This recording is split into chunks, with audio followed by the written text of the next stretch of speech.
Hello and welcome to my YouTube channel. My name is Dominic and today we're doing yet another typewriter review. And the typewriter in question is Remington Streamliner. Remington as a whole started way back in the 40s, but those typewriters I don't have, I'm not really going to focus on. I'm focusing on this model from, I want to say 1969? Google wasn't sure, neither was I. But I'm thinking, by the looks of it, it looks like the late 60s, early 70s. In most of my reviews, I'll begin with the build quality of the typewriter. So let's get into it. Let's lay down some ground rules of typewriting here. Plastic, generally a no-no when it comes to typewriters. Plastic is fragile and it can break easily, especially brittle plastic, which this typewriter is made out of. I'm not sure if the plastic's brittle because it's just old age or if it's designed that way, but it's extremely brittle. I feel like if I would have jammed down that with my hand hard enough, I'd break the entire typewriter in half. Generally not a feeling you want to come from a typewriter. Upon saying that, the bottom of this typewriter is made out of plastic. The side casing this piece, plastic. The top is plastic. These knobs are, well, they're plastic. The back pieces are, well, surprisingly, they're metal. However, just like roofing, it's plastic. Also, while I'm on the topic of build quality, the top bezel. Some typewriters, like the Smith Corona, Super Sterling, has this overly complicated and beautifully designed method of taking it off. It slides down and it slides back on. Satisfying. This, I just give you a lump of plastic. Deal with it. It's not even that nice for a lump of plastic. It's just got like a little bit of structural molding in the bottom, but not that much. Especially here. It's a little bit thicker. Not that much though. I could break that if I tried, which is not good. It should be a little bit more robust in my opinion. But what's really the nails in the coffin here, it's a pain to put back on. Slides in fine there. But if you force it down, and you force it down, it just sounds like it's breaking. Just listen to it. That can't be the right sound. I can't get over that that's the right sound. Finally, this top bezel piece, really hard to put on unless you're like really focusing on it. Because it doesn't go on like this, it doesn't go on like that. I have to like slide it in perfectly.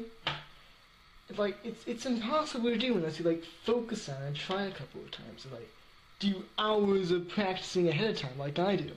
Actually, just to prove to you how hard it is, I have a challenge. Here in front of me, I have 3 typewriters. The bezel piece, the top bezel piece, this piece, has been taken off on each one of them. My challenge is to go through them as fast as I can and put the bezel back on. And we'll see which one takes the longest. And, also, to make things more interesting, I shall be doing it blindfolded. Obviously.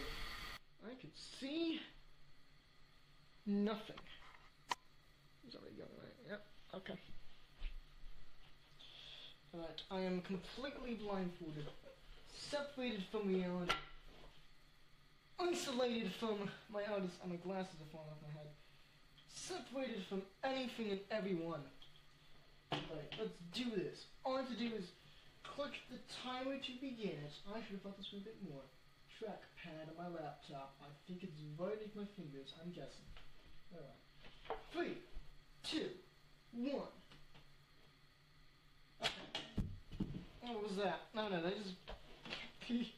I'll get back to that later. Okay, let's set the first one. Yeah, it's the first one.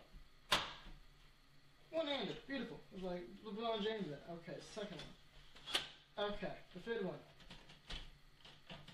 Oh yeah, it's plastic. This is the Streamliner. I dropped it actually. Oh my god.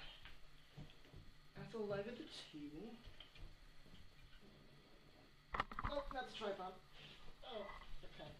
Oh, wait. Yes. Okay. This is the front. Yeah, okay. This is exactly how I intended.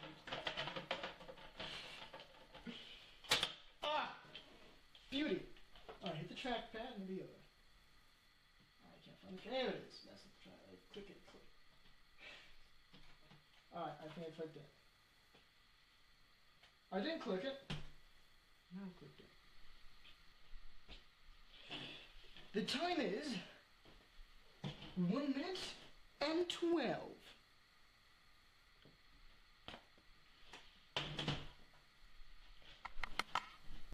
From this experiment, we conclude that the Remington sadly took the longest. Simply its piece top thing falling off, it just wasted time. Think of the hundreds of millions of hours people of mankind have spent typing in this, to spend time wasted on this. I know. Shame. Anyway, let's move on to the typing experience.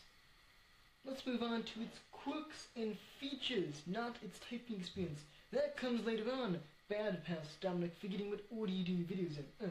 Anyway, as I do with most of my typewriters, I'll start at the bottom of the typewriter and work my way up and show you some of the interesting quirks and features of the Remington Streamliner. Starting at the bottom of the keyboard, and the keyboard itself, the most noticeable thing, besides its interesting oatmeal color, is how small the keys are. And like, they're absurdly small. My pinky is bigger than the shift key. Not normal.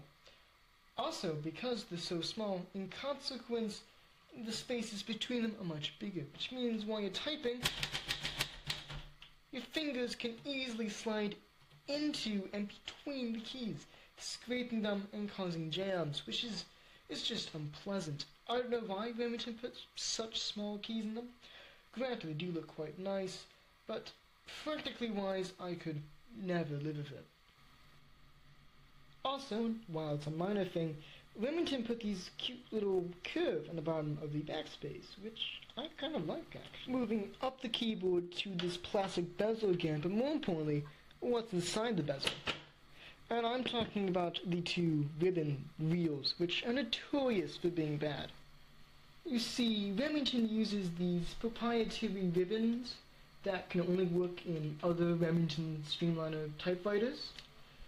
And I wouldn't be too angry about that, except they're just poorly designed.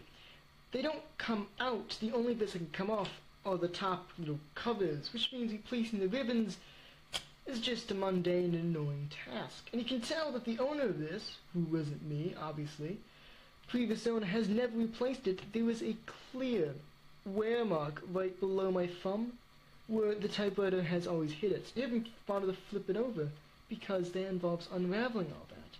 And who's going to do that? Nobody. Also, and a friend of mine also has a typewriter without these. He says that without these, the ribbon will actually kind of crawl up over time and make circles on the underside of this plastic, which I'm sure annoys anybody with OCD. All in all, I'm really annoyed that Remington didn't put, like, a nice generic ribbon that other typewriters use. It would make life so much better. While we're on the topic of the ribbon, it's worth noting that there's no ribbon color selector, if you know what I mean. Not the switch that goes from red to no ink to black. This typewriter does not have one. I'm not sure if that was an option that the previous owner chose not to have, or if it was just left out due to cost. But it's kind of annoying you can't turn off the ink when it's in storage. You don't accidentally waste it by typing an accident. Of course, this is kind of a minor thing. While we're on the topic of missing features, this typewriter does not have a selector for the pressure, like that thing you select to make it harder or easy to push on the keys. Doesn't have one. Might have also been an option. Now, I never use that, ever. I'm sure somebody does, and I'm sure he's quite annoyed that doesn't have it. Moving up the keyboard once again to various controls, starting with the right side. Starting on this side, there isn't too much interesting. We have a column release, as well as this knob, which I forget the name of, but you know what it does. It releases the paper in there. And this is just this, the little paper holder. On the other side, it's just about the same as boring with the paper mover upper, which I also forget the name of. You can leave it in the comment section and laugh at me greatly. As well as